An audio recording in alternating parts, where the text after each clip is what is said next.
porque só vai ser possível a consumação do estelionato se acontecerem esses dois resultados. Se acontecer a obtenção da vantagem ilícita pelo agente e também houver prejuízo para a vítima. Por isso que se fala que o crime de estelionato, ele é um crime cuja consumação depende de um duplo resultado. Que é esse duplo resultado, né? Que é a obtenção da vantagem patrimonial indevida aliado ao prejuízo patrimonial suportado pela vítima.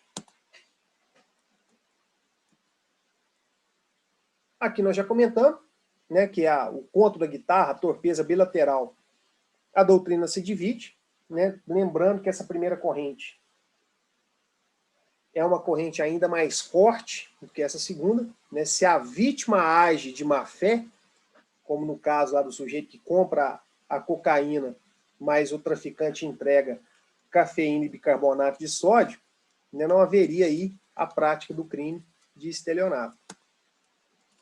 Existe uma expressão, né, que pode aparecer na sua prova, você precisa saber o que é. Chamado estelionato judiciário. O que é o estelionato judiciário? É o sujeito que se utiliza de um ardil, de um artifício, ou de qualquer outro fraudulento, de qualquer outro meio fraudulento, para obter uma vantagem no processo. Então vamos pensar o seguinte. O advogado, isso não acontece, viu, gente, no Brasil, mas vamos fazer um exercício aí de imaginação muito forte para ver, para a gente conseguir ter um exemplozinho desse caso aqui que eu vou explicar. Isso não acontece no Brasil, mas faça de conta.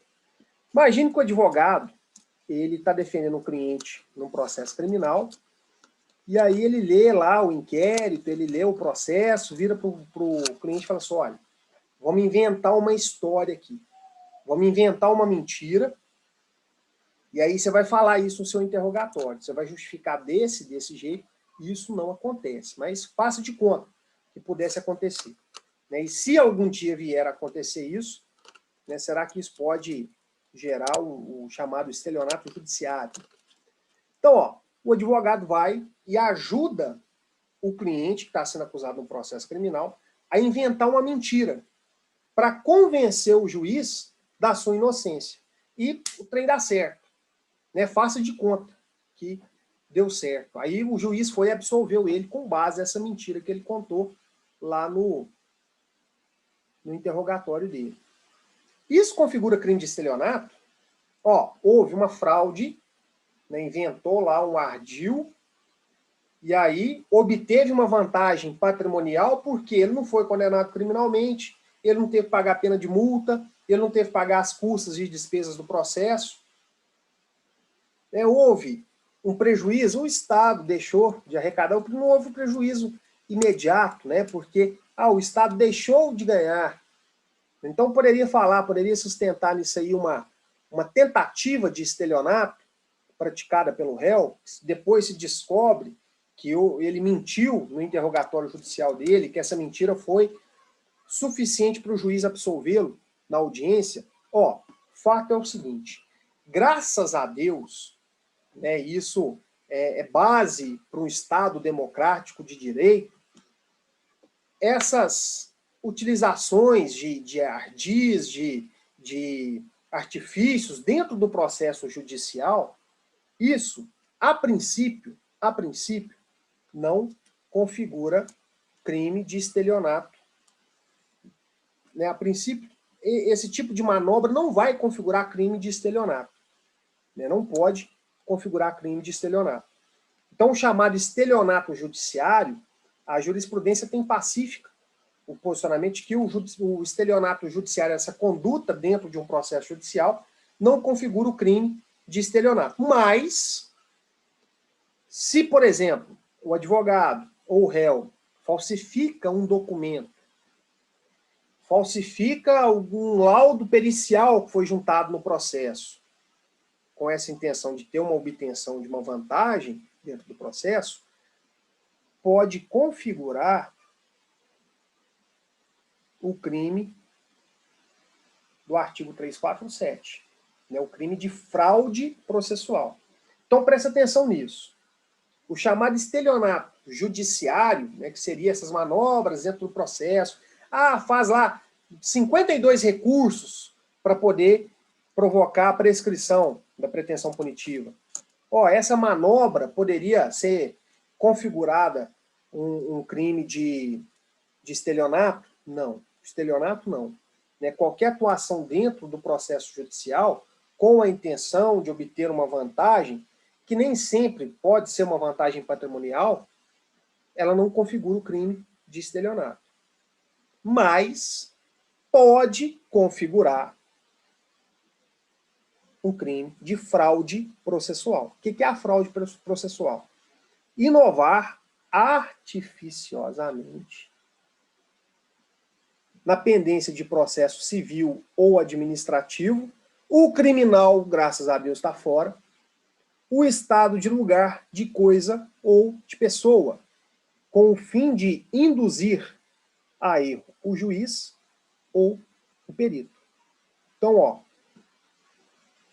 inovar artificiosamente o estado de lugar, o estado de coisa ou o estado de pessoa. O estado de pessoa é o estado civil, tá? O estado civil, se ela é solteira, casada, viúva, divorciada, separada judicialmente. Então, inovar artificiosamente o estado de lugar, de coisa ou de pessoa, com a intenção de induzir a erro o juiz ou o perito. Uma pena bem mais branda que a do estelionato.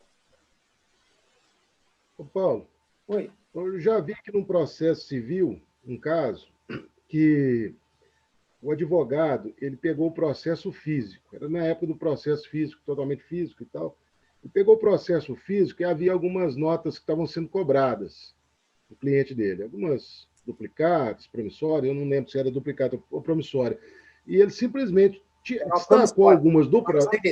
Essa história eu conheço ela. Tá. Nesse caso, então eu nem vou delongar, nesse caso é fraude processual? É fraude processual. Nesse caso é fraude processual. Comeu a nota promissória do processo.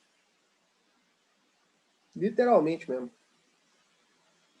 Então, nesse caso, o que ele fez? Ele inovou, né, para poder, na pendência do processo civil, o processo ainda não tinha finalizado, o estado de coisa. No caso, a obrigação. Né, com o fim de induzir a erro o juiz ou o perito. Fala só, a dívida é indevida. Né, então, nesse caso aqui, não se trata de um estelionato, e sim de uma fraude processual. Beleza? Uma conduta bem mais específica. E dada a dificuldade de configurar o estelionato, né? A obtenção de uma vantagem indevida, colocando alguém em erro, com isso, obtendo uma vantagem ilícita em face de um prejuízo patrimonial.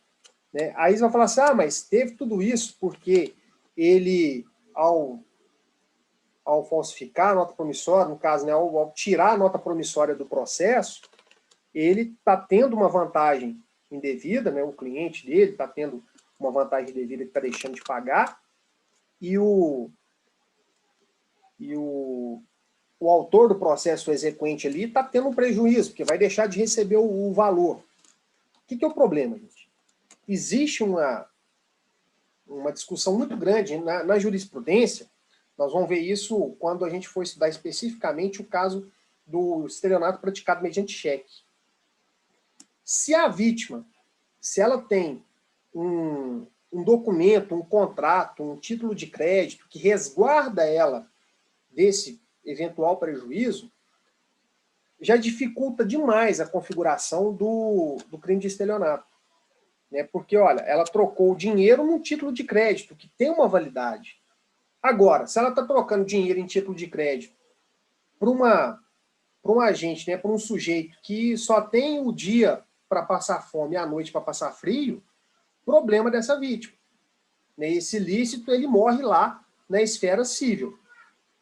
Agora, se essa vítima leva isso para dentro de um processo e o sujeito tenta inovar ainda artificiosamente dentro desse processo, a gente tem um tipo penal próprio, né, que é o do 347. Então, esse tipo de conduta dentro de um processo judicial, as condutas legítimas, né, que eu estou dizendo, as condutas de recorrer, de instruir o cliente a falar mentira, né, essas condutas que não são vedadas, elas vão configurar, no caso do processo civil administrativo, elas podem configurar uma fraude processual e jamais um crime de estelionato.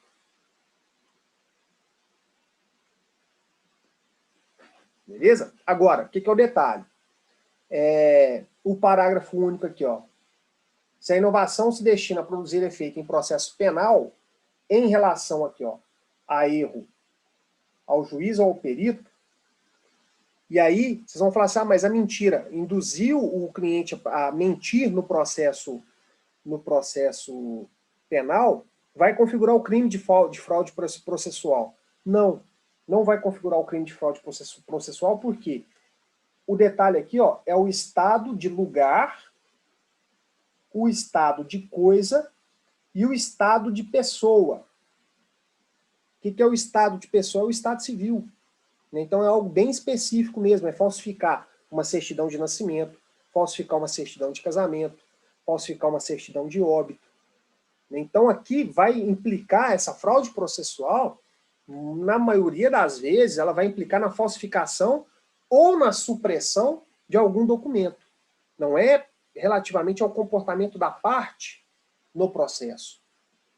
Então, no processo criminal, sobretudo, nós vamos estudar isso mais a fundo dentro do processo penal, do direito processual penal. Aí vocês vão ver que o réu ele tem 3 direitos quando do interrogatório. Direitos consagrados na Constituição. O réu tem o direito de confessar, é um direito que ele tem, e isso gera até uma atenuante na pena. Então ele tem o direito de confessar, ele tem o direito de ficar em silêncio, e esse silêncio não pode ser interpretado em seu prejuízo, e ainda ele tem o direito de mentir. Ele tem esses 3 direitos quando do seu interrogatório judicial, ou extrajudicial, né, que seja. Agora, tem que tomar o cuidado o seguinte, se a mentira dele diz respeito à sua identidade, se eu chego pro juiz, e o juiz me pergunta, como é que é seu nome? Eu falo assim, meu nome é Rodrigo César da Silva. Eu sou professor lá da FANS, eu sou advogado, né, meu nome é Rodrigo César da Silva. Aí eu estou praticando, no meu interrogatório, um crime de falsidade ideológica. O STJ já sedimentou e tem súmula a esse respeito, dizendo que o réu não pode atribuir-se falsa identidade no seu interrogatório. Mas ele fala assim, não, seu juiz, eu não pratiquei isso não. No dia, eu tinha sido abduzido por uma nave extraterrestre, e aí eu estava lá em Marte, na hora que aconteceu o crime. Ah, beleza, ele vai praticar, ele vai responder por algum crime por ter mentido no interrogatório? De jeito nenhum. Ainda que ele tenha convencido o juiz, ainda que a mentira tenha sido tão boa que convenceu o juiz e o juiz absolveu. Certo? Então, sim, são questões muito mais de processo penal do que de direito penal. Então, ó, se aparecer a figura do estelionato judiciário, já vai saber que essa expressão ela pode designar a prática de um crime de fraude processual, mas do 171 do Código Penal de jeito nenhum. Bom, e se a vantagem obtida pelo agente não for uma vantagem ilícita? Imagine que você emprestou um livro para um amigo seu, e é um livro caro pra caramba, né? Uma doutrina cara, uma doutrina rara, aí você pagou lá quase R$1.000 nesse livro, ou melhor, vamos passar por uma coleção de livros, né? Você emprestou uma coleção de livros para um amigo seu que está estudando para concurso, e aí você pagou R$1.000 na coleção, o sujeito não quer te devolver de jeito nenhum. Né? Ele coloca em prática lá o provérbio chinês que fala que bobo daquele que empresta um livro e mais bobo ainda daquele que devolve o livro emprestado. E aí ele coloca em prática esse provérbio chinês e fala assim, não devolvo de jeito nenhum. Aí você cria uma fraude, né? Você cria uma fraude, uma mentira, passa nele uma mentira lá, fala assim, ó, nós somos a editora RT e nós estamos recolhendo aqui as nós vamos fazer um recall gratuito, né? Essa coleção de livros aí que está em seu poder, ela é de 2018, e aí depois disso veio o pacote anticrime, que alterou significativamente a legislação penal e processual penal. Então nós vamos recolher essa coleção sua e vamos te presentear com uma coleção nova, atualizada, 2021, já com código, já com a atualização do pacote anticrime. A gente sabe que o seu objetivo é concurso público e tal, e beleza, aí o cara concorda em entregar, aí chega lá o sujeito uniformizado da revista da editora dos tribunais, chega lá, pega a coleção e entrega, te devolve a coleção. Fala assim, aí, ó, palhaço, a coleção tá na minha casa aqui agora, fica aí chupando dedo, essa história aí não teve nada disso. Aí o que é o detalhe? Houve a fraude, houve o erro, né, mas não houve a obtenção de uma vantagem ilícita. Por quê? Não é ilícito, é meu. Eu comprei, paguei, emprestei para o cara não queria devolver de jeito nenhum. Eu obtive para trás, eu peguei para trás. Isso vai configurar crime de estelionato? Não. Estelionato não é nem tentativa de estelionato. Pode configurar, na pior das hipóteses, né, se a vantagem não for uma vantagem ilícita, né, se for uma vantagem lícita, pode configurar o 345 do Código Penal, o tal do exercício arbitrário das próprias razões. Fazer justiça pelas próprias mãos para satisfazer pretensão, embora legítima, salvo quando a lei o permite. Né, a pena é muito mais branda, detenção de 15 dias a 1 mês, ou multa, além da pena correspondente à violência. Se não há emprego de violência, somente se procede mediante queixa. Então, esse sujeito teria que propor uma queixa-crime contra você. Então, ó, nessa situação, se a obtenção da vantagem não é uma vantagem ilícita, né? Imagine que você emprestou dinheiro para o seu cunhado. Que coisa boa para você fazer na sua vida, emprestar dinheiro para o cunhado. Aí você emprestou lá 5 para o cunhado. Que coisa boa para você fazer na vida. Né? Uma pessoa que faz isso não tá correndo de problema mesmo. Aí emprestou 5 para o cunhado, venceu, o cunhado não pagou, né? O seu cunhado é adepto da filosofia de que dívida velha ele não paga e dívida nova ele deixa ficar velha, e aí a sua dívida com ele ficou velha e ele não paga de jeito nenhum. Aí você resolve passar nele uma lábia, né? O cunhado tá quebrado lá mesmo, você passa nele o golpe da pirâmide. Fala, cunhado, o negócio aqui é o seguinte, né? Você pede uma pessoa para poder fazer isso, porque às vezes se você falar ele não vai cair, ele já fica com o pé atrás com você. Mas você pede alguém lá para poder passar nele a lábia da pirâmide. Fala só, o investimento é de 5 mil, que você vai ter retorno de 0,5% ao dia, você é muito melhor que bolsa de valores, etc, etc, etc. O cunhadão vai lá e deposita na conta desse cara que você pediu, desse amigo seu, 5. Aí você bate o telefone para ele e fala, seu cunhadão, valeu, cara, obrigado. Dia que você precisar de dinheiro emprestado de novo, você vai pedir pro capeta que eu não vou te emprestar mais, não. Aí, ó, você obteve uma vantagem do seu cunhado, mediante uma fraude, inventou lá a história da pirâmide, criou uma situação de erro para ele, né, tanto que ele caiu. E aí, houve estelionato nesse caso? Não, não houve estelionato, porque a vantagem era lícita. Você emprestou para ele os 5 mil limpinho, bonitinho, ele não te pagava de jeito nenhum. Você conseguiu pegar os 5 mil de volta. Então, nesse caso, vai ter estelionato? Não, porque a vantagem não foi ilícita. A vantagem que você obteve dele foi uma vantagem lícita. Beleza? Ah, esse sujeito que te ajudou, o seu amigo lá que ligou para ele, que passou nele a lábia da pirâmide, vai responder por estelionato? Não, não vai. Por quê? Porque ele obteve para outrem vantagem lícita. Ele não obteve para outrem vantagem ilícita. Tá vendo? Então ele não é coautor de crime de estelionato também. Então, se a vantagem for lícita, a gente não tem crime de estelionato. Na pior das hipóteses, nós teremos o crime do 345, que é o exercício arbitrário das próprias razões. Ah, outro detalhe importante. O crime de estelionato, ele é um crime contra o patrimônio. Se o sujeito utiliza da fraude, cria o erro para a vítima, consegue a obtenção de uma vantagem gera um prejuízo para a vítima, mas nem a vantagem foi patrimonial e nem o prejuízo foi patrimonial. Isso vai configurar estelionato? Não.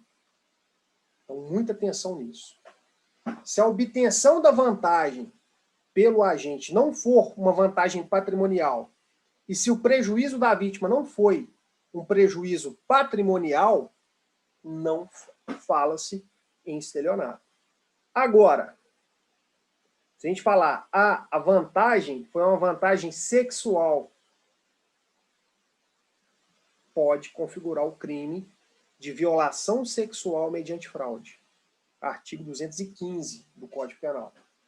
Ter conjunção carnal ou praticar outro ato libidinoso com alguém mediante fraude ou outro meio que impeça ou dificulte a livre manifestação de vontade da vítima. Pena reclusão de 2 a 6 anos. Parágrafo único. Se o crime é cometido com o fim de obter vantagem econômica, aplica-se também a pena de multa. A depender do caso, pode até configurar um crime de estelionato em concurso formal ou concurso material. Então, olha, né, algumas das condutas praticadas pelo João de Deus configuram o artigo 215 do Código Penal.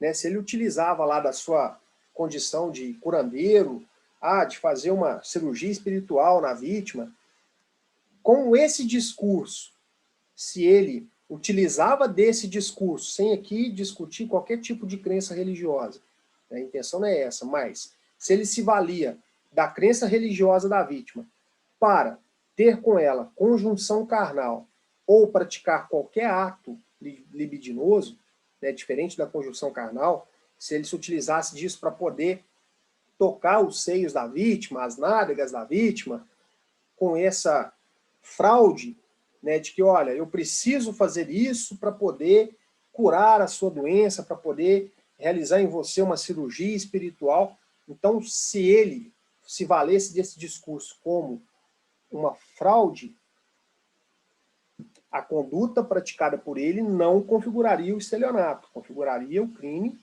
do artigo 215 do Código Penal, né, a violação sexual mediante fraude. Beleza? Então, se não houver aí a obtenção de uma vantagem patrimonial, eu não posso falar em estelionato. O sujeito fez isso, mas ele teve uma vantagem. Ele inventou uma mentira para a vítima teve um prejuízo moral, um prejuízo psicológico, e em contrapartida, ele ganhou moral com o chefe dele, em contrapartida ele ficou de bonzão, ele é um político, e aí essa história repercutiu bem demais na imagem dele, ele teve um benefício na imagem, uma vantagem na imagem, então nada disso é estelionato. O estelionato implica em vantagem patrimonial, prejuízo patrimonial.